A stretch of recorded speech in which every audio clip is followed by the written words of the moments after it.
I want you to close your eyes for a second, just wherever you are listening to this right now. Hopefully not driving. Right, yeah. Please keep your eyes open if you're driving. But, imagine a space that just practically hums with thousands of years of human history. Oh, absolutely. You're surrounded by these towering walls of pale stone, walking down vast, echoing corridors of what used to be a royal palace. Hmm. Now, open your eyes because, well, you are definitely not alone in this space, like, at all. You are standing shoulder to shoulder with a fraction of the over 9 million people who make the pilgrimage to this exact spot every single year. Yeah, it is an almost incomprehensible volume of foot traffic when you really try to visualize it. Yeah. I mean, 9 million visitors. It's staggering. It really is. That is essentially the entire population of New York City, right? Yeah. All funneling through the exact same doors, walking the exact same floors year after year. And the building all those millions are flocking to is, of course, the Louvre Museum in Paris, right there on the right bank of the Seine. The undisputed heavyweight champion of the art world. Exactly. It's the most visited museum on the planet. But, it kind of made me wonder, how much do we actually know about the building itself? Right, the container for the art. Yeah. So today's deep dive is based on this incredibly comprehensive guide by Anita Louise Hummel. And our mission today is to explore the, honestly, deeply surprising history of the Louvre. It's a fascinating history. It is. We're going to look at the mechanics of its architectural evolution and unearth some secrets behind its most famous ancient statues. Oh, I can't wait for that part. Yeah, and finally, we're going to look closely at and this is wild, a multi-100 million euro plan that is going to radically alter how the world interacts with the Mona Lisa. It is a phenomenal roadmap for a deep dive, honestly, because when people think of the Louvre, their minds immediately go to the canvases, right? The marble, the famous pieces. Sure, the art. Right, but the container holding that art is a structural anomaly in itself. Like, it has a timeline that is just as fraught and complex as the history it actually houses. Okay, let's unpack this. Because to truly understand the art inside this museum, you really have to understand the ground it sits on. Absolutely. I was just completely thrown by the fact that the world's premier sanctuary for the fine arts, this beautiful cultural hub, was originally built for warfare. Yeah, it's pretty crazy. You have to rewind the clock all the way back to the year 1190. Wow, okay. Yeah, King Philip Augustus of France. And he was not concerned with preserving culture, let me tell you. Yeah. He was concerned with basic survival. Just staying alive. Exactly. So he constructed this heavily fortified, really gritty stone fortress right on this exact site. And this was to protect Paris from what exactly? Well, primarily Viking raids coming up the River Seine. Oh, really?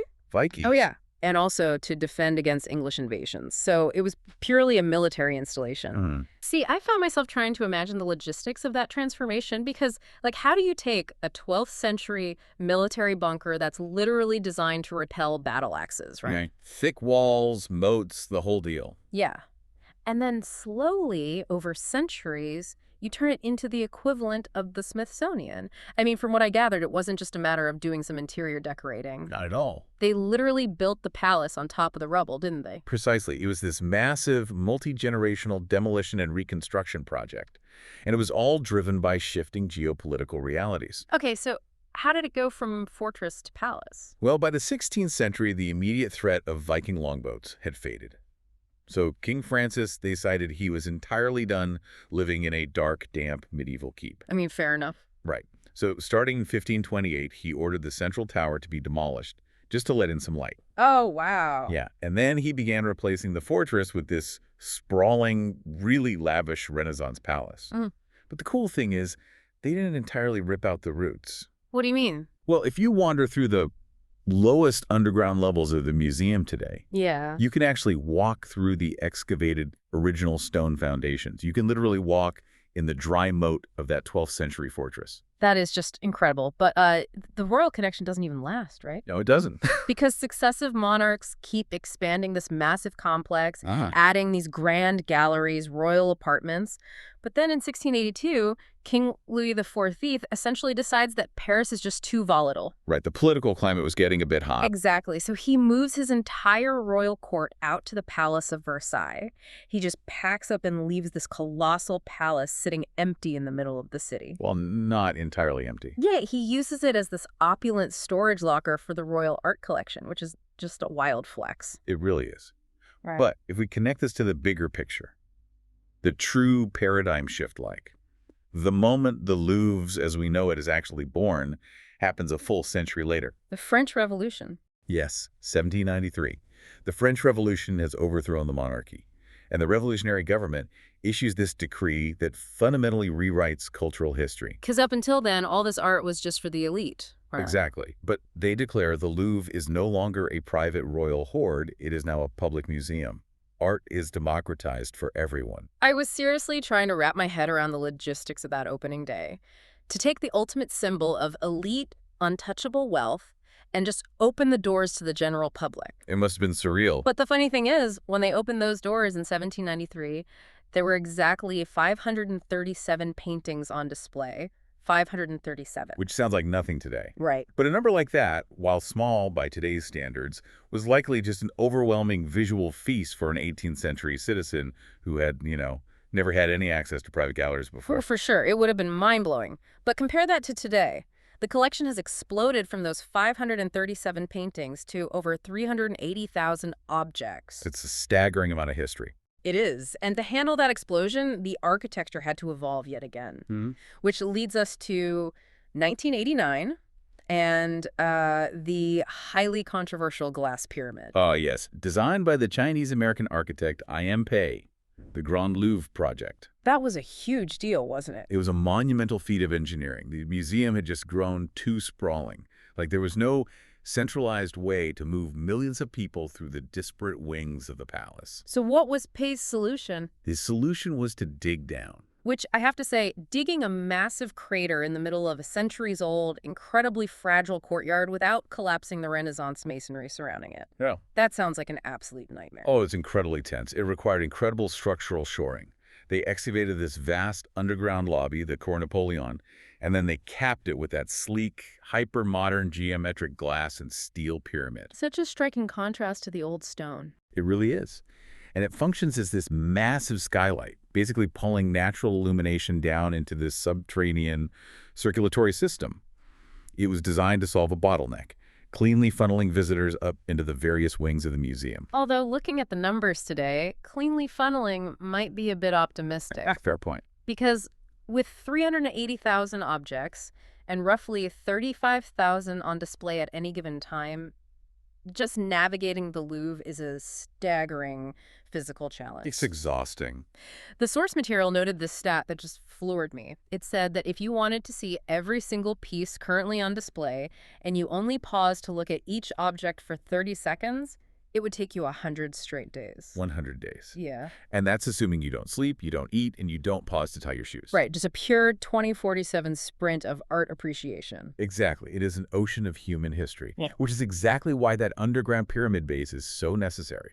It allows you to orient yourself before diving into the labyrinth. Well, let's actually take that dive right now. Let's do it. Instead of trying to mentally map out all the sprawling sections, like the Richelieu wing or the new Eastern antiquities, let's head straight into the oldest structural roots of the building, the Sully wing.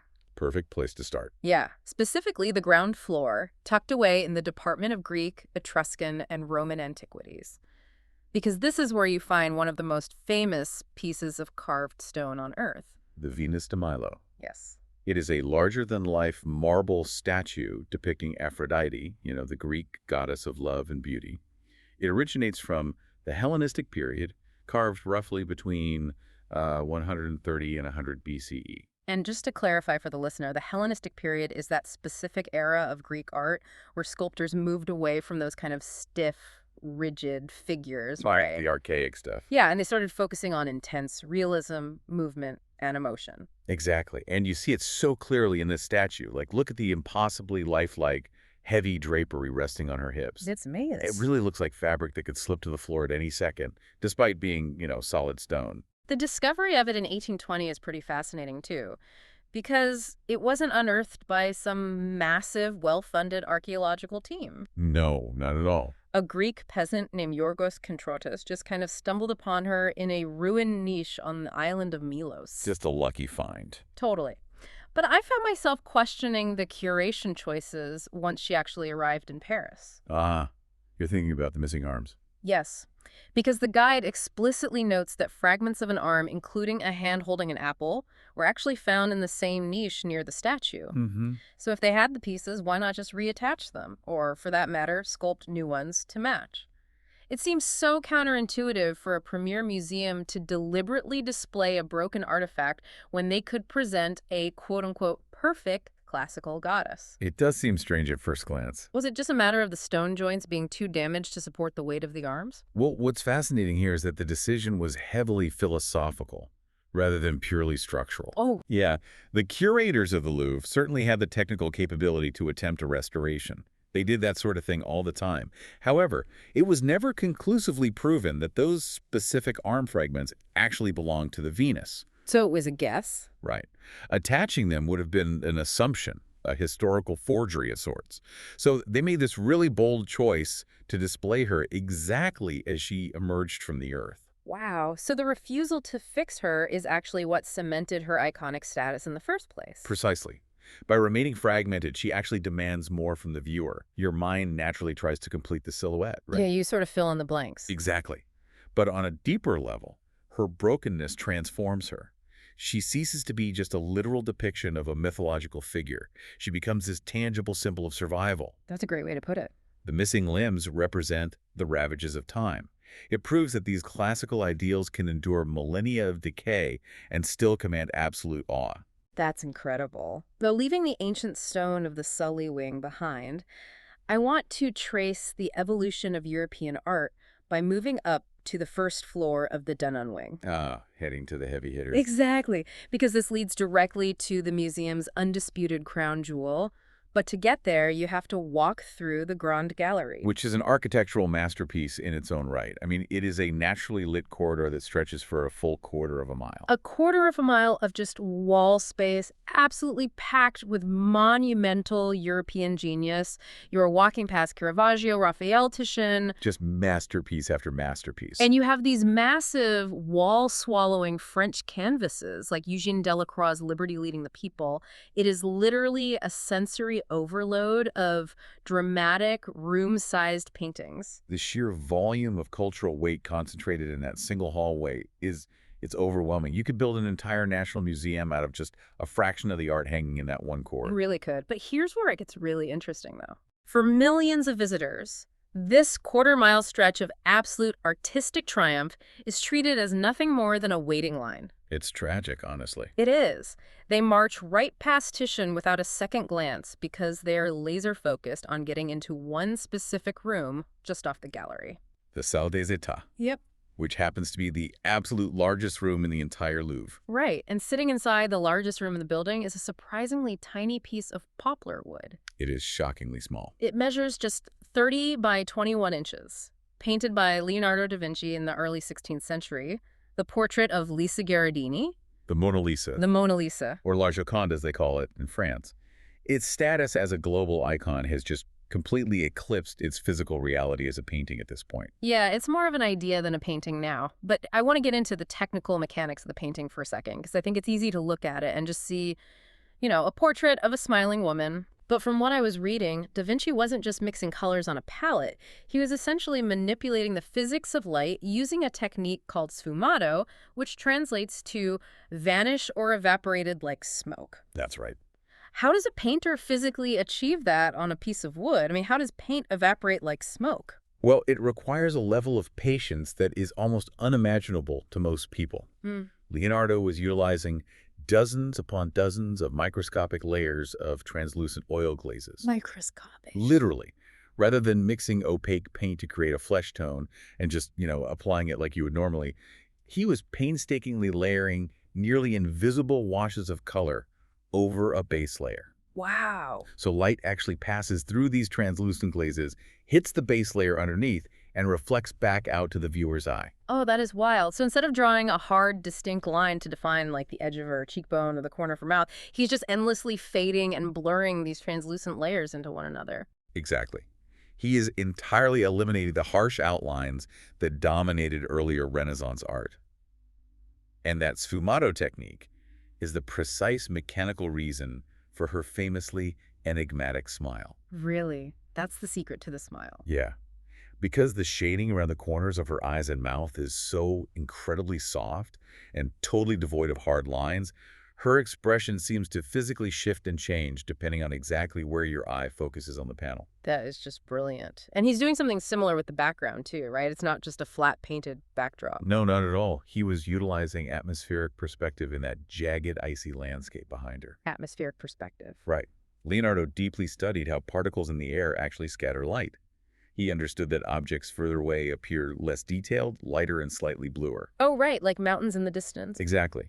So by applying this physics concept to the background, he forced a two-dimensional surface to hold an unprecedented illusion of three-dimensional depth. Which is an absolute masterclass in technique. I mean, the guy was a genius. Without a doubt. But there is a massive problem here. A very modern problem. Yes. There is a deeply tragic disconnect between the intimate, delicate genius of Leonardo's microscopic oil glazes and the sheer chaos of trying to view this painting today. To call the current viewing experience chaotic is honestly an understatement. It is an actively hostile environment for art appreciation. Let's just lay out the reality of the Salle des Etats right now, just so people understand. They do. Up to 30,000 visitors cram into that single room every single day. 30,000. The painting itself is locked inside a climate-controlled box behind thick, bulletproof, anti-reflective glass. There are heavy wooden barricades keeping the public several yards away. So you're nowhere near it. Nowhere near it. The room is incredibly loud, it's claustrophobic, and after waiting in a massive winding queue, you are granted less than 60 seconds at the front of the barrier. If you're lucky. Right.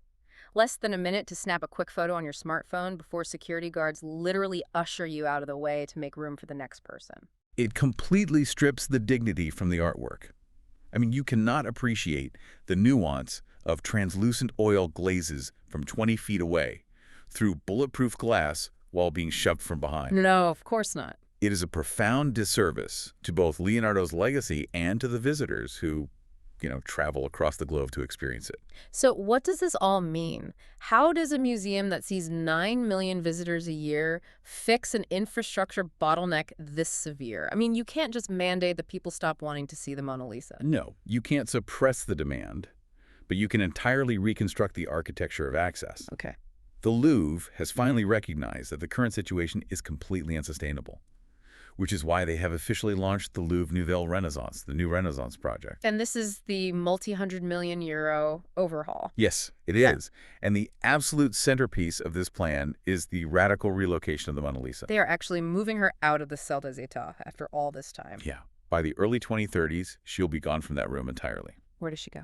The plan is to move the painting into a massive, specially constructed subterranean chamber located entirely outside the main palace wings. It'll be deep beneath the museum's eastern courtyard, the Cour Carrée. I love what they're calling it, too. Yeah, they were referring to this new space as a room of her own. A room of her own. The engineering scale of this is just wild to me.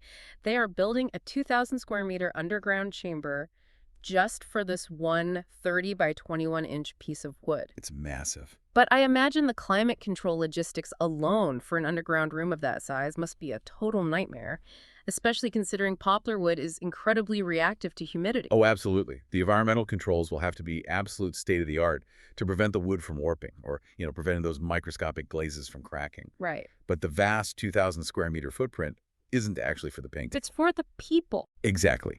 The goal is to provide a massive expansion of physical space, allowing visitors to actually spread out.